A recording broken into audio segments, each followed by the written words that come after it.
Today, I'm going to start by telling you a story in 3 parts. 1.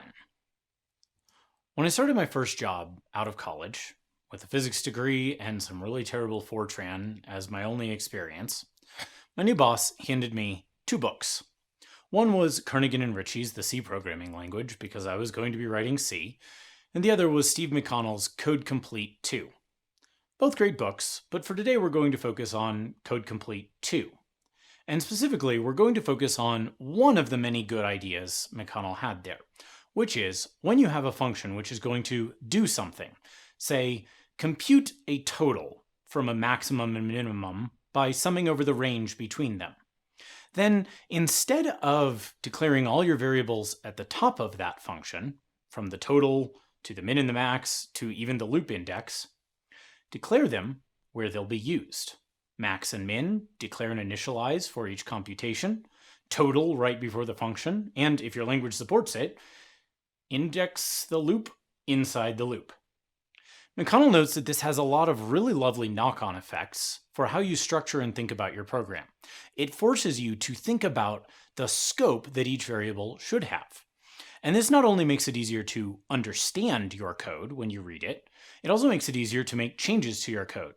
For example, if we wanted to refactor this by extracting total into a standalone function that does the loop itself, we can do that. And it's basically trivial because we've made those changes to our code. If we had left things as they were at the beginning, it would have been much more difficult to see how to make that refactor. This is a trivial function. It's way worse if your function is more complicated. Shrinking variable scope helps us understand and make changes to our code. For the second part of my story, in 2015, I met my favorite programming language, Rust. I'd spent most of my career up to that point writing a mix of C and Fortran and C++, so Rust's speed guarantees, were going to be just as fast as those, were very attractive. So were some of its type system niceties, which I had recently come to appreciate from learning languages like Haskell and Elm. We'll come back to that in a minute. But my favorite part, then and now, is Rust's ownership system. Ownership in Rust, which is built on its type system, which uses an advanced type theory idea called affine types, means that with just a couple fairly conceptually simple ideas, we can get a high-level language that mostly feels like you're writing C# or JavaScript while getting that C or C++ level performance. Again, 2 simple rules. 1, every piece of data in the system has an owner, and exactly and only one owner. And 2, there's no shared mutable state in the system. So, we can have sharing or we can have mutability, but not both. We can share the data around as long as it's only readable, and the data owner is in charge of this. Or we can write to it as long as there's only one thing which has access to it. From those 2 rules, which, yes, you have to work a bit to understand sometimes, fighting with the borrow checker is a thing, but you get that nice blend of high-level ergonomics and low-level performance. There's a reason it remains my favorite programming language. It's because we isolated mutability, and now we have control over mutability in the system. We've shrunk the places where data can change in our system from anywhere we have access to the data to only the places that the owner says it can be changed. Part 3 of my story. As I mentioned a minute ago, when I started learning Rust, I had also recently been learning Haskell and Elm, which are purely functional programming languages. And purely functional programming is when we build our whole system out of pure functions. A pure function is a function which has 2 properties. First, it only has access to its arguments, which is to say it doesn't have access to any global state, and it doesn't have any access to any global functions. It only has access to its own arguments, which might be functions, and indeed its return values might be functions, but none of them access anything outside of its arguments. Secondly, we embrace immutability. There is no mutation in the system. So those arguments that we hand in, and that are the only things we have access to, we can't change them. To produce a new result, we may need to make a copy and then hand back that copy with the transformation applied. And of course, we don't have access to global state, so we can't mutate that. But also, we can't mutate anything. This gives us purity in the sense of like a chemical solution, where we want to control the outcome, so we carefully control the ingredients that can go in. We want to pour in exactly and only the things we want and not mix it with anything else out there in the world. And that's the same kind of benefit we get from pure functional programming. If we have the same inputs, we have the same outputs every single time. And we can be assured of that because there aren't any other invisible inputs to a function, just its arguments. We also get the elimination of any kinds of bugs or even just confusion that comes from mutability. If I hand this function an argument, is it going to change that argument from under me? No, because it can't. There's no mutability. It can just hand me back a copy with the transformation applied. And finally, the combination of those things gives us a lovely property, referential transparency, which is a slightly opaque name for the idea that we can just substitute the results of evaluating a function for the function itself. You can think of this like math. If I have an equation that includes the term 2 plus 5, then it doesn't matter whether I have 2 plus 5 or 7 there. They're the same thing.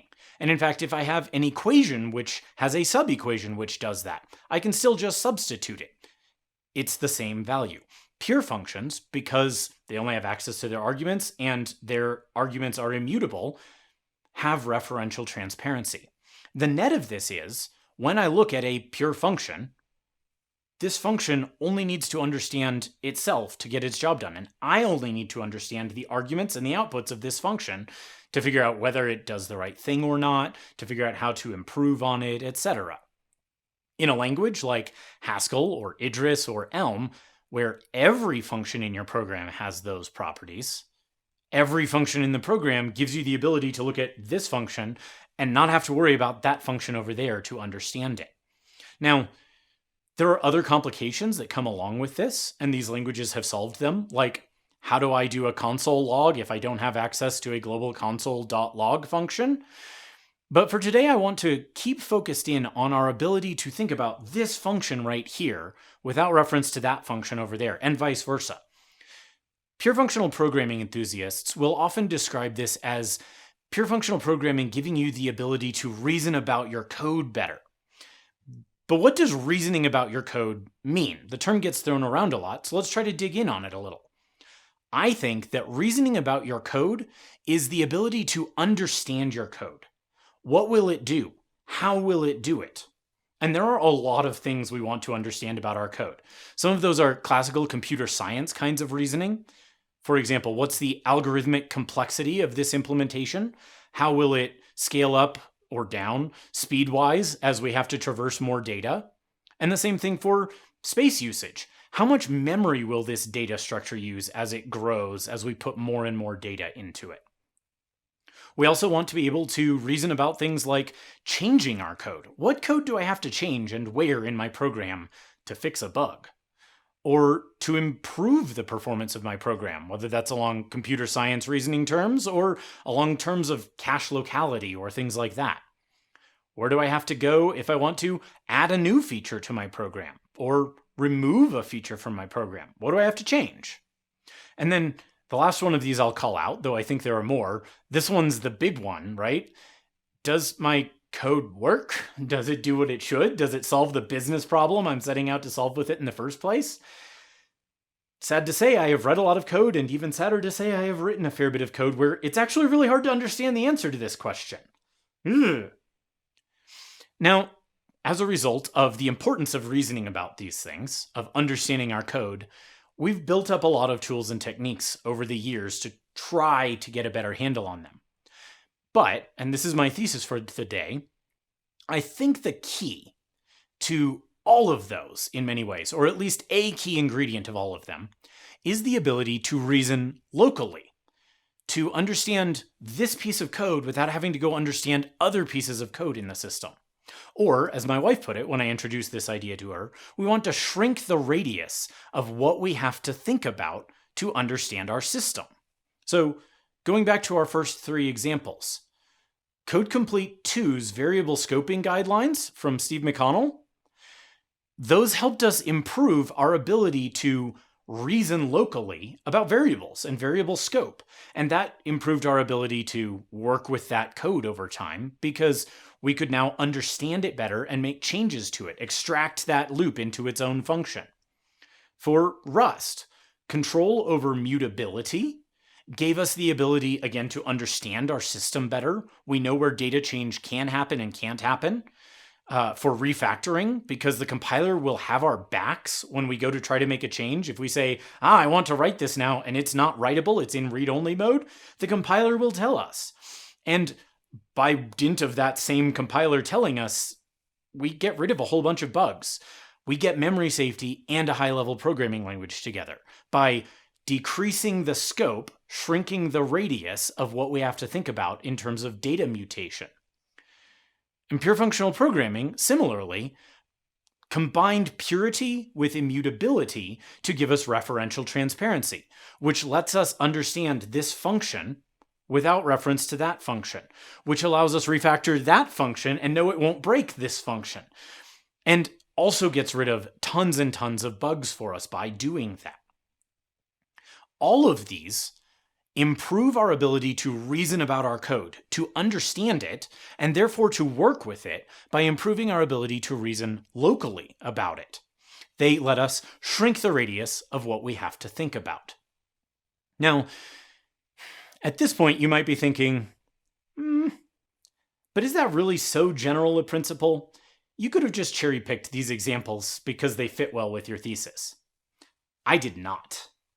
In fact, I'm going to work through a series of case studies here, and I will show you that this is the Holy Grail. It is a significant piece, at least, of innovations we have been building and ideas we have been chasing for the last half century. Let's start by digging into Edgar Dijkstra's famous 1968 paper, 53 years ago, Go-To Statement Considered Harmful. Dijkstra's thesis. Our intellectual powers are rather geared to master static relations, and our powers to visualize processes evolving in time are relatively poorly developed. For that reason, we should do, as wise programmers aware of our limitations, our utmost to shorten the conceptual gap between the static program and the dynamic process, to make the correspondence between the program spread out in text space and the process spread out in time as trivial as possible. This is about local reasoning. Dijkstra wants us to shorten the conceptual gap between the static program and the dynamic process, between the program in text space and the process in time. Now, Dijkstra, over the rest of the paper, teases this out in terms of coordinate systems. Those can be textual, like line numbers, or they can be things like the index of a while loop. If you have goto in your system, Dijkstra tells us, it doesn't matter what else you've done to make your system comprehensible. Control flow constructs? Ha! Functions? Ha ha! Variable names? None of these will help you. While loop index. What does it mean? What does I mean here? Well, there's a goto in your program, so who knows, because that goto could drop you right in the middle of that while loop, and then it's a function of how the while loop happened to end last time, and maybe other things too. By contrast, if you get rid of the goto statements in your program, that while loop is comprehensible to you. And the reason is that goto requires global reasoning. You have to get the whole world in your head, because you have to read the whole program to know what might land you in the middle of that while loop. By contrast, when you embrace structured programming, you get the ability to reason about just that while loop, to reason locally. Because if there are no gotos in your program, then you can't accidentally end up in the middle of that while loop somehow. It's improved our ability to reason locally about control flow. Now, I wish I could say this is a purely hypothetical thing, but remember how I said I spent the first chunk of my career working with Fortran and C and C++?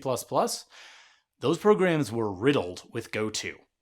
It was a bad, bad time.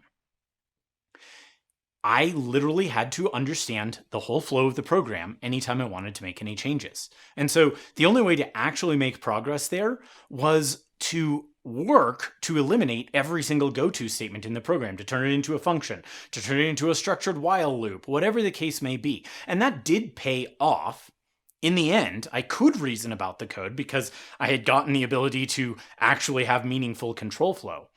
But it was painful. Goto murders our ability to reason locally. Structured programming gives us the ability to reason locally. And that goes for one of the other pieces of structured programming advice we've probably all internalized, which is to avoid global mutable state. So in the same way that a goto causes us to reason globally when it comes to control flow, global mutable state, if I have some object out there that any function can touch and change, that makes me reason globally about data change in my program, because any piece of my program can change it arbitrarily at any time. Whereas, while it's a little more work to thread it through to just the functions that actually need to read it and actually need to change it, at least that way I can reason about these are the places in my program that actually can change the code. Those same goto riddled programs had a lot of global mutable state. I spent a lot of time threading them through. But when I was done, I could actually understand where the changes were, and therefore where any bugs were, or where performance improvements could be made. Structured programming gave us a big leg up, but we kept looking. Object-oriented programming gave us a bigger leg up here, and encapsulation specifically keeps us on the theme of reasoning about data change. When we had that shared mutable data in our system, even if it's not global anymore, when we pass it around through the system, we have to reason about any function we pass it into, because any of them could make arbitrary changes to our data. If we encapsulate our data and wrap it up inside an object which has a few public methods on it, then we've gained the ability to reason not just about any function which touches it, but instead about this class's methods. No matter what function we pass this object into, the only ways that this object's private data can change are through those methods. So we can test it, we can refactor it, we can make changes to it, and those other functions we passed it into won't get broken along the way. This actually goes for the solid principles too, though in this case we're now talking about interfaces, the contracts between objects. So here we can start with the single responsibility principle. This one's pretty straightforward. If this object has a single responsibility, and that object has a single responsibility, then when I'm thinking about this object, I don't have to think about the responsibilities of that object. If we design our system that way, we've shrunk the radius of what we have to think about when thinking about any given object. The same thing goes for the open-closed principle. We should design our objects so that they're open for extension, but closed for modification. And what that means is that when I'm working on the internals here, well, if I've designed my object this way, who cares how I've been extended? None of those extensions can muck with my internals, and vice versa. I've shrunk the radius of thought to either extension or the internals, but not both at the same time. The Liskov substitution principle says that you should be able to use a subtype anywhere you use the supertype. So if you have an animal, you should be able to use a cat or a dog or a goose. This requires us to think only about animals, and therefore it lets us think only about animals, and not about the details of cats or dogs or geese. The interface segregation principle says have lots of small interfaces instead of one big one, because that way, whatever is consuming that interface, whatever is a client of that interface, can think about just its own responsibilities, instead of having to think about all the responsibilities in the system. This is powerful for shrinking the radius of thought because it means this client only has to know what this client has to know. It doesn't need to know anything about other kinds of entities in the system. Finally, the dependency inversion principle says depend on abstract things instead of concrete things. And what we really mean there is an interface instead of a specific class.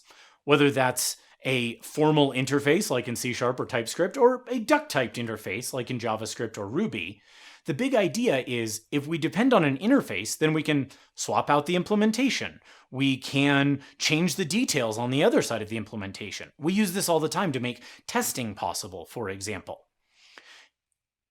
All of these let us shrink the radius of what we have to think about in terms of interfaces. And this generalizes beyond structured or object-oriented programming too.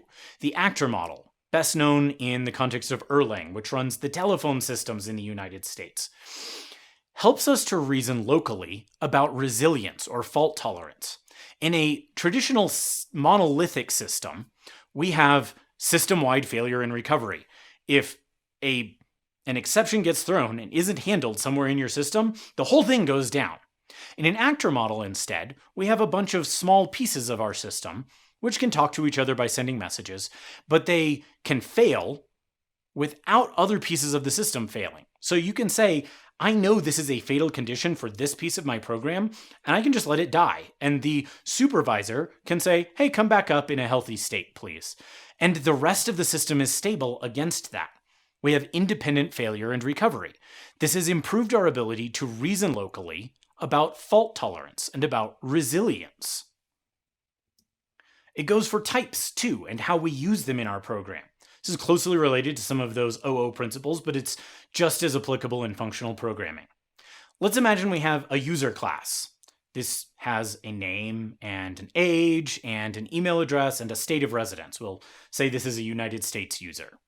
And we want to describe that user.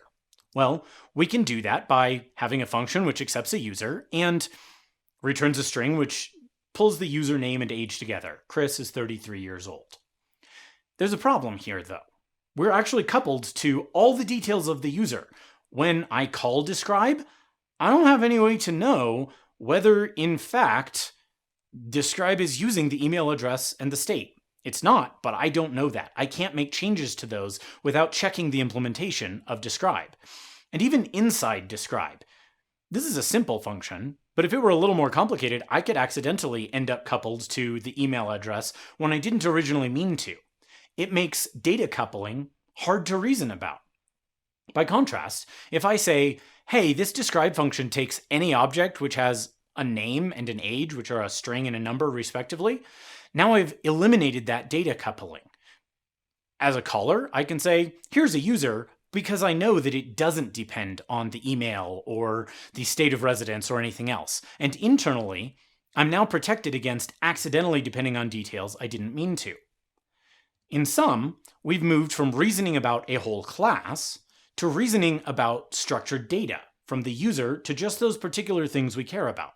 We've improved our ability to reason locally about data coupling. Last but not least, let's talk about auto-tracking. It seems like a good way to wrap things up at EmberConf. In Ember Octane, with auto-tracking, there's only one way to have reactivity in our system, with tracked and the primitives it's built on. That's huge, because in Ember Classic, and in fact in any observable-based system, reactivity is actually a function of the consumer of our data. So with Ember Classic, for example, classic computed properties would use the computed decorator to determine what things we wanted to listen for changes on, and then, as long as we used this.set and this.get to create changes and read changes, that property is reactive. Anyone, anywhere in the system could do that if they had access to the data. And because we had one-way binding, two-way binding, when we passed data through our system, all of it was available for this kind of access. This meant that if you wanted to understand the reactivity of any given piece of data in your system, you had to read every place that used it or anything derived from it, because the consumer is in control of the data. They get to say, haha, this is reactive now.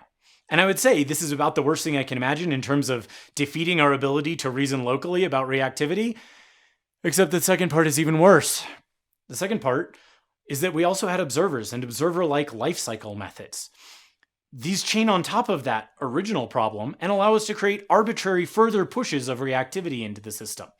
So I watch that property. I've made it reactive by marking it as a dependent key and using this.set to push into it. And now whenever it changes, I can trigger further this dot sets.